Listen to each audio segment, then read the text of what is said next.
Hello everyone, welcome to the Corner Library on Sunday the 15th of June in 2025. I'm filming this today on Sunday to upload for you tomorrow morning. So we've got the dates right now. I think it's Sunday the 15th, so tomorrow is Monday the 16th. I hope you've all had a lovely week. We have. It has been raining on and off. We now, probably as you saw at the beginning of this video, we now have the fire going all day. We started off with just a couple of nights where it was really chilly, but now to keep the house warm throughout the day and to really heat it up for the evening, we have it on all the time now. So we're really into winter, everyone. It's exciting. And we are having little puddles of rain. So that's good. I'm very excited. Before we move into our books, I just want to let you know that as a number of you will know, if you've been watching the channel for a while, I went away to the coast here, on the coast here in Victoria, a couple of weeks ago now. I can't believe how quickly the time has gone, but it was a couple of weeks. And what I've done is I went away for the other channel, Australian Book Travels, where I am showcasing a number of the small towns, and there are a couple of relaxation videos as well. The first one was uploaded yesterday. That is Woolsthorpe, if any of you are interested, on Australian Book Travels. And over the coming weeks, probably the next 5 or 6 weeks, there will be more. But what I did for this channel, at the end of this episode, there is a little montage of where I stayed, a couple of bookshops and street free libraries, and a couple of other little places. So I hope you enjoy that. I hope you watch until the end if you're interested. And yeah, I'm just hoping that it will interest you. What I will do is I will subtitle the locations that I show in this montage, just so that you know, and I don't do a voiceover, and then you don't have to listen to me banging on. So it'll just be a few subtitles to tell you where and what. Although I do take you around the little apartment or the studio that I hired to stay. So I give you a rundown of that. But apart from that, anywhere else, I'll just put little subtitles, and hopefully you'll enjoy just the scenery. Okay, everyone, let's get into it. Now, I was going to tell you I am expecting a few more Jane Austen books from Abby's bookshop in Sydney. I'm expecting those any day now. In fact, I was hoping that they would have arrived by now. But as you can see, I've put up the display for Jane Austen because it is her 250th anniversary. And speaking of that, again, before we get into the books, I was wondering whether any of you would be interested, perhaps in July or August, to get together on the channel. So whether that be just live, or whether I upload a video and I answer your comments live at the time, or whether you want to have a Zoom meeting about Jane Austen, just to celebrate. You know, we can have a cake and a lovely cup or tea or coffee or champagne. If you would like to make that a special event for us in the Corner Library, let me know what you think of that idea. So yeah, I'm thinking perhaps July or August, just so that it gives us a bit of time all of us a bit of time to prepare for it. Do let me know what you think of that, everyone. Anyway, let's get into it. Right, I showed you this a little while ago. I did buy it from Tea Leaves and Reads in the UK. It came with a whole heap of other books that I ordered. This is Barbara Havelock's Stella's Revenge. This is this is great, everyone. This is really good. It's sort of I guess from, as you all know, if you've read Great Expectations by Charles Dickens, Estella is Miss Havelock's, Miss Havelock's. Sorry, Barbara.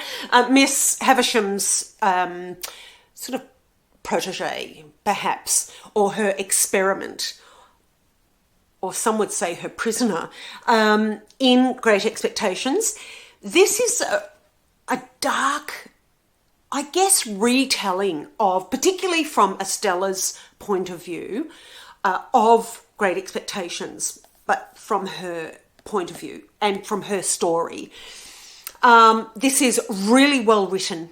I thoroughly enjoyed it. I am a Charles Dickens fan. Great Expectations is actually one of my favourite novels of all time. And just when I first read it when I was very young, it just left such a mark on my life and changed my life, changed the way I was reading and viewing authors and novels. So Great Expectations is a really big, it had a big impact, and it is a really big part of my life. So I was enthusiastic to read this, and it did not disappoint. If you haven't already, I do recommend you read it if you enjoy, well, especially if you enjoy Charles Dickens, Great Expectations, and you want to know another side of Estella. This is very dark, so I'll just point that out, but really well written and a really good story, and a really good a really good viewpoint, a different viewpoint from Estella's story. I loved it. Absolutely loved it. Now, this is, just very quickly, this is, I think this was, I bought this earlier this year, I think. This is 2024. It may have been late last year I bought this. 2024, and it is Hera Books. And around about, let's have a look. It's around about 410 pages or thereabouts, just approximately.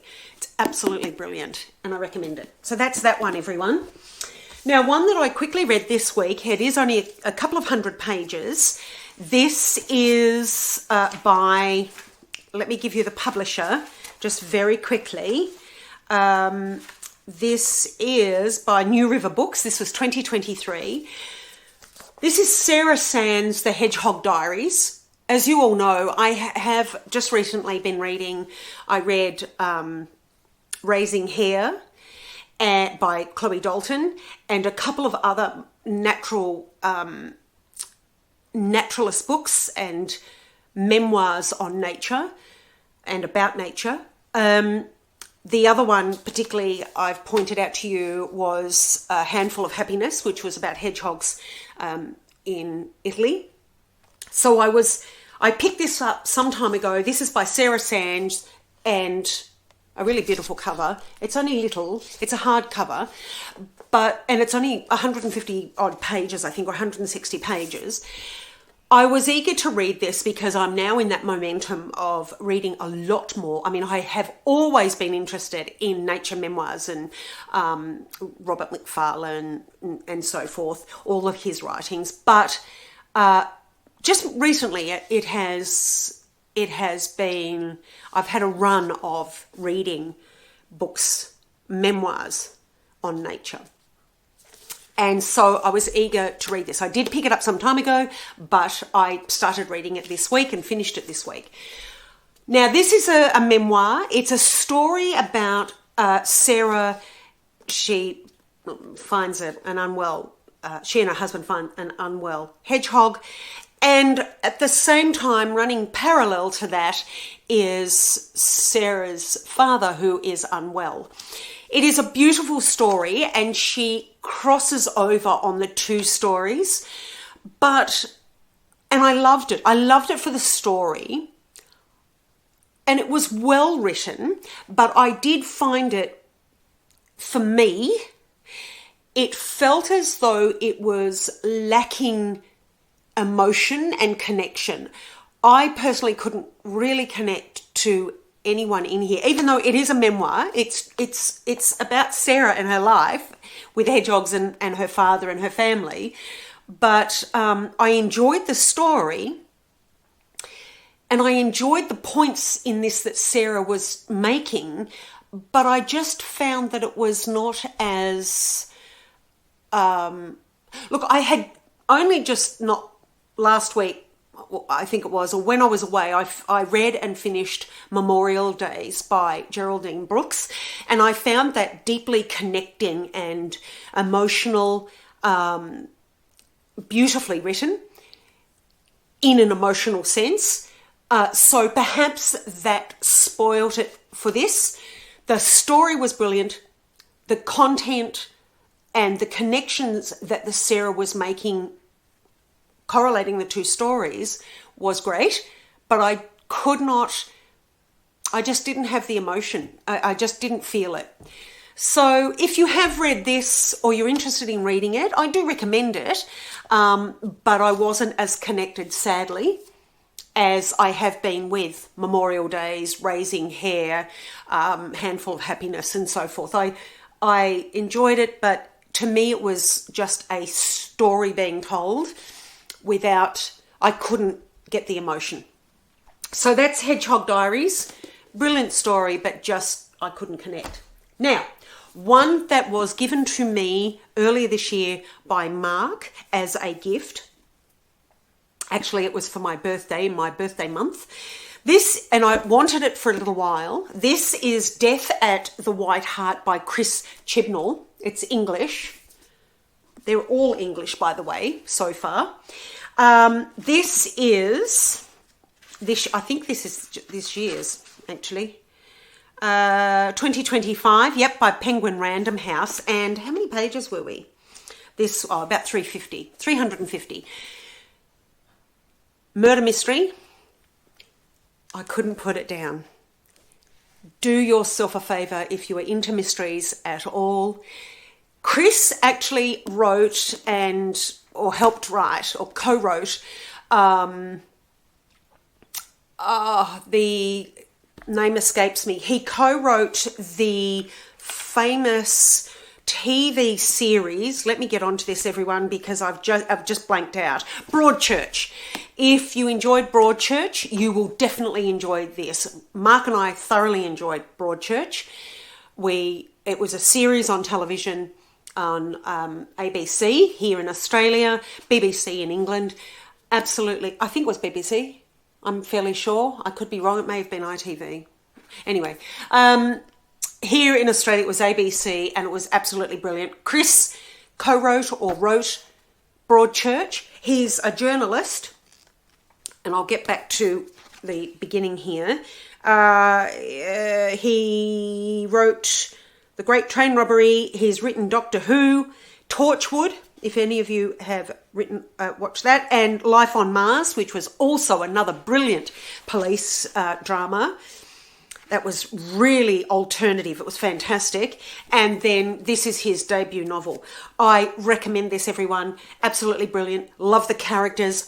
I connected with all of them, even though some of them were not as nice as others. But I really I couldn't necessarily relate to them as their characters, but I warmed to who they were and where they were in the story. It was absolutely brilliant.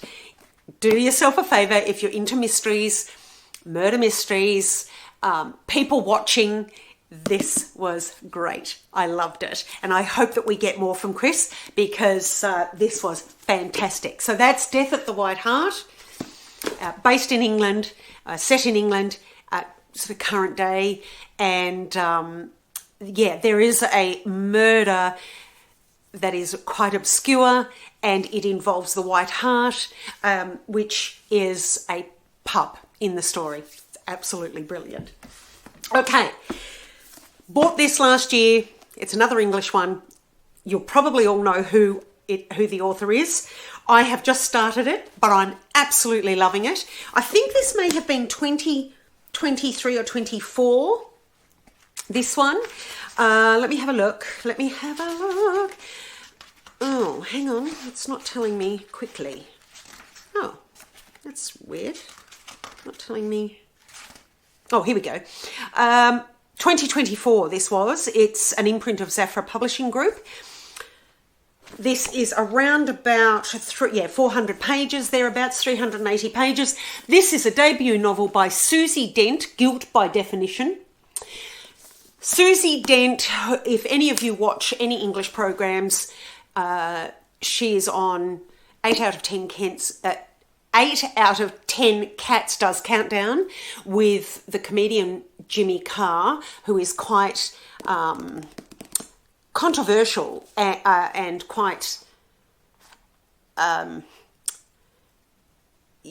some of his jokes are really funny and others I just find quite off.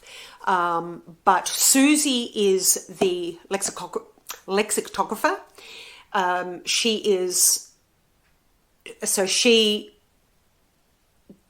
If any of you know how 8 out of 10 Cats works, or what is the other more serious? 8 out of 10 Cats Does Countdown is really a comedy, but it is. Let me just see if they'll give the things here.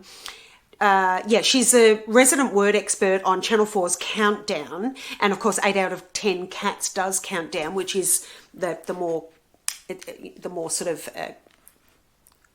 comedy or spoof of Countdown. So if any of you have seen that, it's the original, and the more serious competition on the television is where people are given letters, and then out of those letters they have to make words. They are given a particular time, and then they are given points for however like the longest amount of words that they can make out of the selection of vowels and consonants that they are given. There's also the numerical side of that as well, where they're given a number of numbers, and then they have to make an equation out of that to come to the final solution to the equation. I hope that makes sense.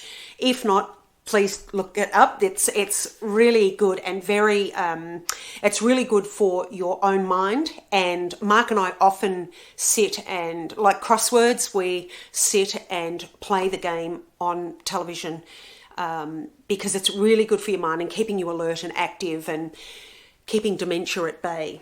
But Susie is their word expert, and this is her debut novel. This is a murder mystery, or a mystery. Absolutely brilliant. I am only part way through it, but it is beautifully written. And as you can imagine, an expert with words, there are some words in here that will challenge you, and which is good. I love it, because we can then look it up in the dictionary to find out exactly what the words mean. Each chapter begins with a particular word. Let me just show you. It obviously, as a word expert, we expect nothing less. But this is velleity, which is a noun. This is chapter 18, 17th century, the act of wishing or desiring without any accompanying effort. So each chapter has a word that is relevant to that chapter and what's happening in that chapter, but they are not necessarily words that we use now or that we use regularly. This was brilliant. This is brilliant. I'm only part way through it, but I'm loving it, and I wanted to tell you about it. If you haven't already read it, I recommend it. It's brilliant. So that's that one. Now, this week I did have a couple of books that were delivered to me. This one is from, I'm just going to go through them. I haven't read any of them. I've just picked them up from the post office. This is David Wish-Wilson, his O'Keefe. This is coming out in September, so I can't tell you too much about it just yet. I haven't even started reading it. It is released in September. This is by Fremantle Press. If you know David Wish-Wilson, I did a book recommendation on his Cutler. Cutler has now changed his name to O'Keefe, and it is a bit of a espionage, mystery, cloak and dagger. So that's that one. Now, these ones are from Echo Publishing. This is P.A. Thomas, The Sunbaker. As I say, I haven't read these. I will get to you. I will let you know about them once I've read them. But this is about an overworked forensic pathologist, Nicola Fox, arrives for a long overdue break at her holiday house in Brunswick Heads on the New South Wales North Coast. She's shocked to discover someone sunbaking on one of the sun lounges in her backyard, and that the sunbaker has been dead for some time. So that looks interesting. That's Echo Publishing. This is also Echo Publishing. This is Fulvia, Power at Any Cost by Karina Parker. This is in the dying days of the Roman Republic. A remarkable woman steps out of the shadows and beyond the boundaries imposed on her sex, driven by an unstoppable ambition. Karina Parker's stunning debut novel, told in the compelling voice of this brilliant woman from history, brings Fulvia and the society in which she lived vividly to life. I'm really looking forward to that.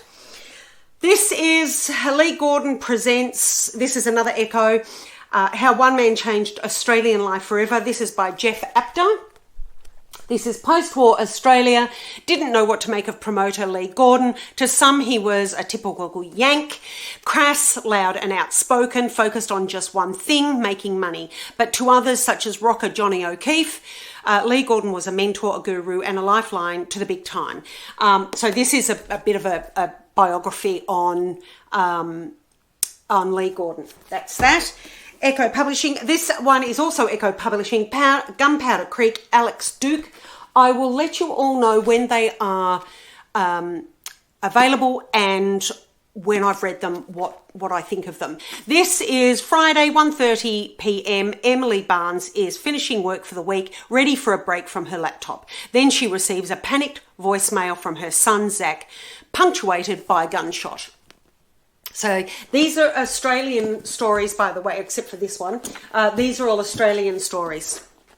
So I'm really looking forward to those, really interested to see what they give us as readers. Now, don't forget, Susie Dent, Guilty by Definition, only partway through, but absolutely love it. Death at the White Hart, Chris Chibnall, English, absolutely love it. That was fantastic. And I can't wait for another in the series. Hedgehog Diaries, I enjoyed it, but I just didn't feel an emotional connection. And Estella's Revenge by Barbara Havelock was brilliant. It was really good. Really, really good.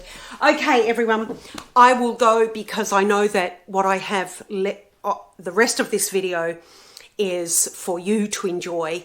It is a bit lengthy, so I hope you enjoy it. And I really did want to make this quite short today, so that you can enjoy the little montage that I have for you of my time away. Okay, enjoy the week. Have a wonderful time. I will see you next week. Hopefully, I will see you next week. Please don't forget to subscribe, like, and comment and share if you can. Thank you to all of you who have subscribed. Your support is really appreciated and I really love your comments. You know, I do try and get to you. Lately, I have been a little behind on getting to the comments and responding. I do apologise, but you know I will always get there in the end. I have just been a little busy with going away and coming home and unpacking and all of that. So I will get to all of your comments. Thank you. But yes, if you do like the channel or any episode on the channel, please do like, share and subscribe and comment, because eventually it helps the channel so that we can bring more content to you. Okay, everyone, I'm going to edit all of this, pop it in and have it uploaded for you Monday morning. Take care, everyone. Happy reading. Bye for now.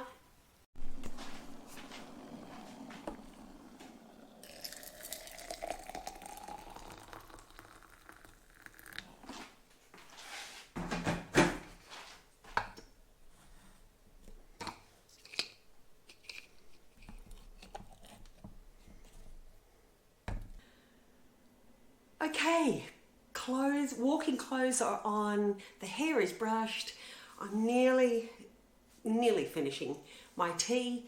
I'll take you for a quick wander around. It's nothing big, but I'll take you for a look around the studio apartment and then we'll go for our walk. Okay, let's go.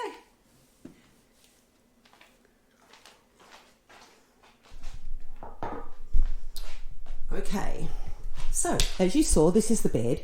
Now, excuse the mess, everyone. I'll just turn the microphone around so that it's easier. There's probably going to be a bit of clanging, bashing. There you go.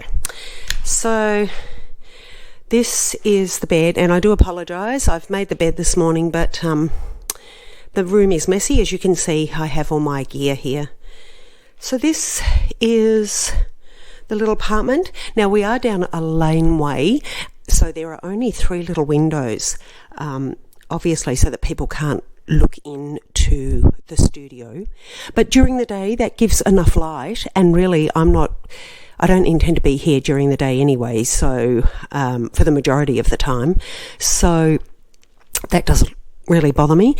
And you have a television with a couple of chairs, and then as you saw earlier, the kitchenette. Now we have a microwave. I have brought my own little sort of humidifier, not a humidifier, but an essential oil. What do they call them? I can't remember what they call them now. It's too early in the morning, everyone. So I bring my own, and then I always bring my own utensils, as you can see in the box below. I bring my own kettle. That's my own camping kettle there that I've brought from home, an old kitchen one. And I bring my own pots and pans and things like that. But just because I just feel more comfortable with it. But there is everything here. There is a kettle, there's a toaster, and all of the things that you really need. There is the fridge there and the kitchen sink. And then, I don't know if you can see it, but there is I think they call it a heat pump. That's given me quite a bit of heat. In fact, it was a little bit too hot last night. So I've turned it off. You'll be able to see me in the mirror. That's nice. And do excuse all my stuff in the shower. But that is the shower with all my gear on it. You don't really need to see that. And then there is a loo on this side. I usually keep the door closed, but I opened it for your benefit. So that's it, everyone. Now I think we'll go for a lovely walk. I'll just finish my tea. It's cool enough to finish, so I'll finish that and then we will go off on our walk. So before we head off on the walk, I do hope this microphone is picking this up, but it is a little bit breezy. This is the outside of the accommodation. That's the front door, and that leads into a little entrance, and then the apartment door is on the right. But it's all lockable. I have the key, and now this is the lovely little alleyway. It's still dark. I think it's just before 7. So we'll head off. It's still dark, everyone. I have been walking just a few minutes. My intention is to walk about an hour, but it is still dark. It has been raining, which is a good sign for down here because they have actually been drier than where we are in central Victoria. So I'm going to walk half hour one way and then give myself half an hour to walk back. Let's see how we go and whether it lightens up a bit because the sky is rather dark. I don't know if you can see it. Probably not.